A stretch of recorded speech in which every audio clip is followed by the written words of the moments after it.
Faslun fi arkanis sholati wa taqaddama makna sholati lughatan wa syar'an. Faslun ini adalah suatu pemisah fi arkanis sholati tentang rukun-rukun sholat. Penjelasan selanjutnya tentang rukun-rukun sholat. Wa taqaddama dan telah lalu makna sholati apa makna sholat lughatan secara bahasa wa syar'an dan juga secara istilah sudah di depan. Wa arkanu sholati thamaniyata asyara ruknan. Wa arkanu sholati adapun rukun-rukun sholat thamaniyata asyara ruknan ialah ada 18 rukun. Ahaduha an-niyatu wa hiya qasdu syai'i muqtaranan bi fi'lihi wa mahalluha al-qalbu. Fa in kanat as-sholatu fardhan wajaba niyatul fardiyati. Wa qasdi fi'liha wa ta'yiniha wa qasdu fi'liha wa ta'yinuha min subhin aw dhuhrin mathalan aw kanat as-salatu naflan dhata waqtin karatibatin aw dhata sababin kal istisqa'i wajaba qasdu fi'liha wa ta'yinuha la niyatan nafliyati. Ahaduha adapun salah satu dari yang 18 an-niyatu ialah niat. Wahia adapun niat qasdu syai'i ialah menyengaja melakukan sesuatu muqtaronan hal dibersamakan bi fi'lihi dengan pekerjaannya. Wa mahalluha adapun tempatnya niat al-qalbu ialah hati. Fa in kanat jika ada as-salatu apa salat fardhan ialah salat fardu wajib maka wajib niyatul fardiyati apa niat fardiyah. Wa qasdu fi'liha dan juga wajib bermaksud melakukan fardiyah, bermaksud melakukan salat. Wa ta'yinuha dan menentukan salat. Min subhin berupa salat subuh, aw dhuhrin atau salat zuhur, masalan umpamanya. Aw kanat atau ada salatu apa salat naflan ialah salat sunnah dzata waqtin yang memiliki waktu karatibatin seperti salat sunnah rawatib. Aw dzata sababin atau salat yang memiliki sebab kal istisqa'i seperti salat istisqa. Wajib maka wajib qasdu fi'liha apa bermaksud melakukan sholat tersebut wa ta'yinuha dan menentukan sholatnya. La niyatan nafliyati tidak wajib niat kesunahan, niat sunnah, niat sholat sunnah. Yang pertama adalah niat. Yang dimaksud dengan niat adalah sengaja melakukan sesuatu dan bersamaan dengan perbuatan itu.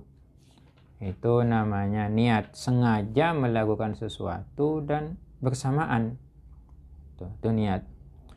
Tempatnya niat itu di hati, bukan di mulut. Kalau mulut itu namanya bukan niat, melainkan melafalkan niat.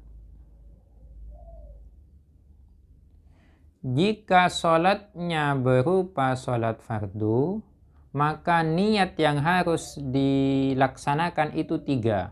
Yang pertama adalah niat fardiyah, yaitu niat fardiyah. Yang kedua, niat bermaksud melakukan sholat. Yang ketiga, menentukan sholat itu. Contohnya seperti apa? Qasdu fi'liha bermaksud melakukan sholat itu seperti apa? Usolli. Lafalnya seperti niatnya dalam arti usolli. Kalau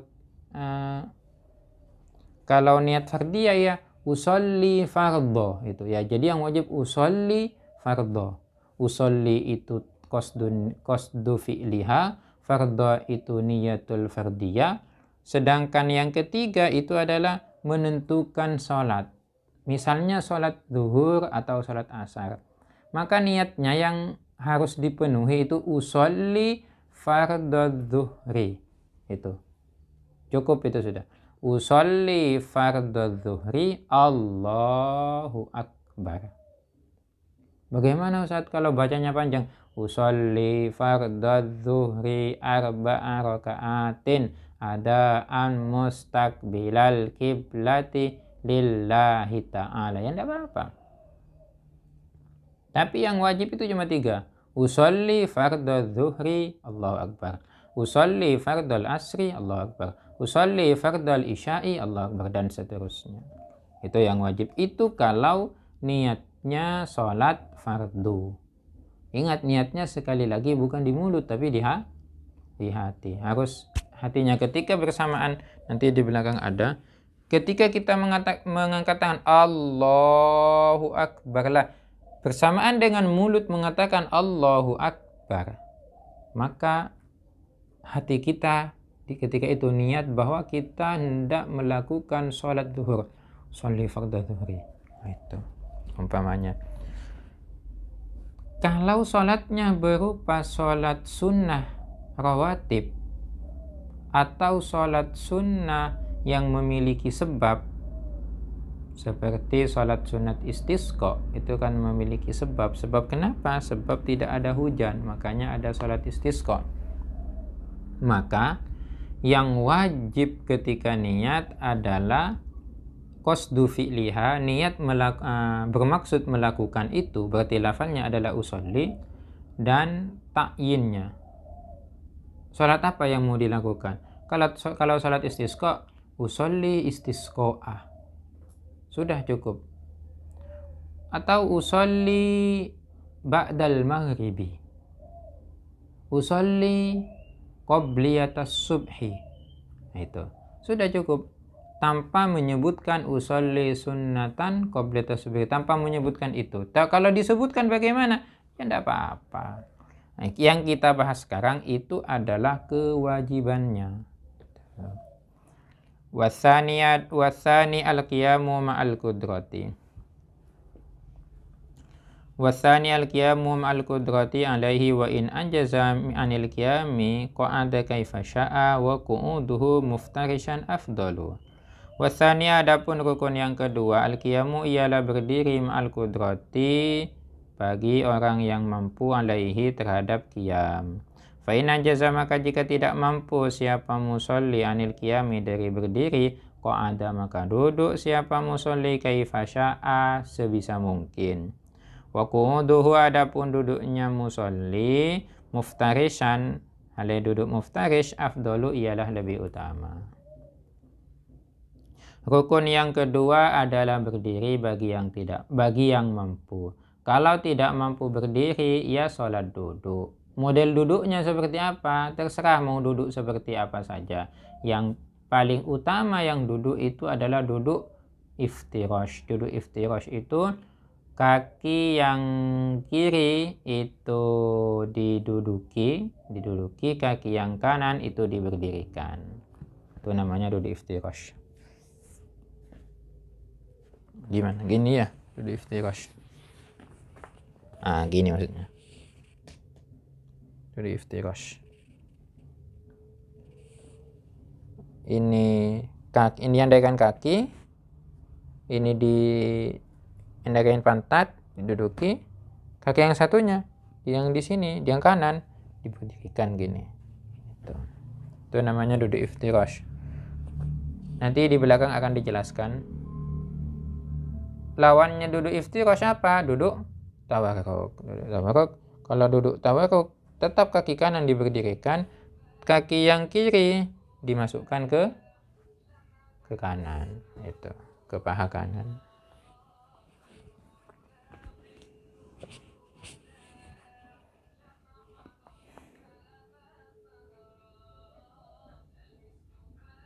Wasani takbiratul ihrami. Wasalisu takbiratul ihrami. Fayata'ayyanu alal qadiri binutki biha bi ayyakula Allahu akbar fala yasihu ar-rahmanu akbar wa nahuhu wa la yasihu fiha taqdimul khabari alal mubtada'i ka qawlihi akbar Allahu wa man ajaza anin nutki biha bil arabiyyati tarjama anha bi ayyi lughatin sya'a wa la ya'dilu anha ila dhikrin akhar wa yajibu qarnun niyati bitakbiri. Wa amman Nawawiyyu fakhtaral iktifa'a bil muqaranati al-urfiyati bihaitsu yu'adda urfan annahu mustahdirun lis-salati. Watsalitsu adapun rukun salat yang nomor 3, takbiratul ihrami ialah takbiratul ihram. Fa yata'ayyanu menjadi tertentu apa takbiratul ihram alal qadiri bagi orang yang mampu bin nutqi dengan melafalkan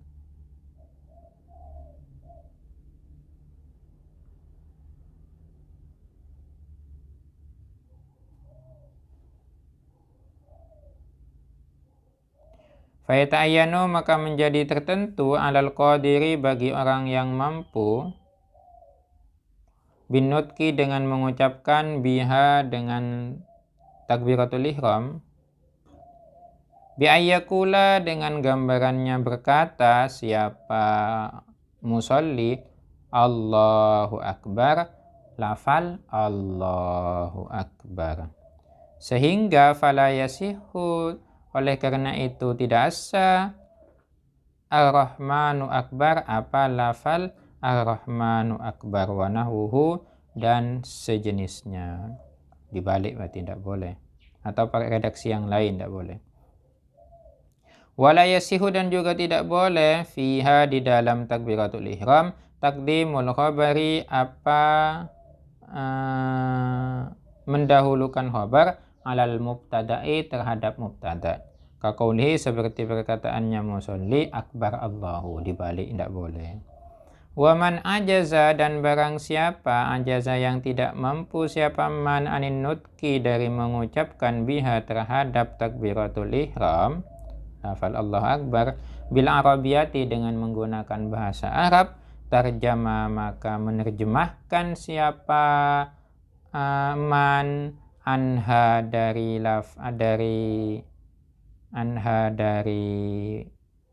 takbiratul ihram bi ayyi lughatin dengan bahasa bi ayyi lughatin sya'a dengan bahasa apa saja yang dia mampu. Wala ya'dilu dan tidak pindah siapa seseorang anha dari takbiratul ihram ila dzikrin akhara terhadap zikir yang lain, tidak boleh. Wa yajibu dan wajib qarnun niyati apa membersamakan niat bitakbiri dengan takbiratul ihram.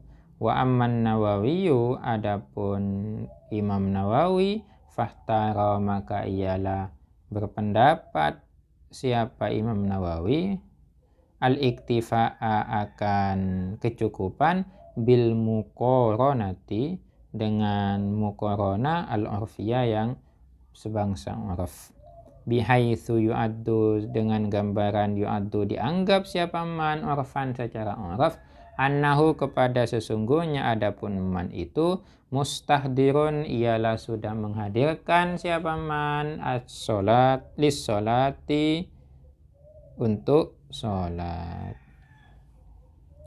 Rukun yang ketiga adalah takbiratul ihram. Harus itu ya, harus diucapkan takbiratul ihram Allahu Akbar. Lafalnya takbiratul ihram itu ya Allahu Akbar. Itu tidak bisa, tidak boleh dibolak-balik. Tidak boleh kita mengucapkan Akbar Allahu, tidak boleh. Atau lafalnya diganti dengan redaksi yang lain. Ar-Rahmanu Akbar, tidak boleh juga. Atau Allahul Azim, tidak boleh juga.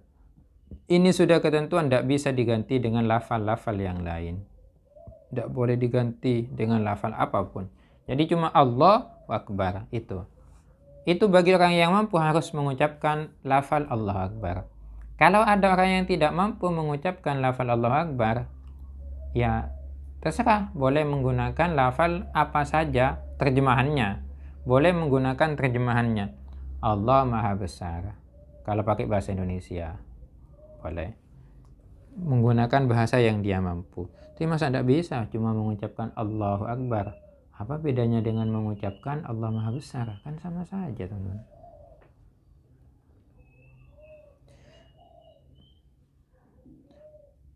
Ini seperti yang saya jelaskan di atas bahwa niat itu harus dibersamakan dengan lafal Allahu Akbar.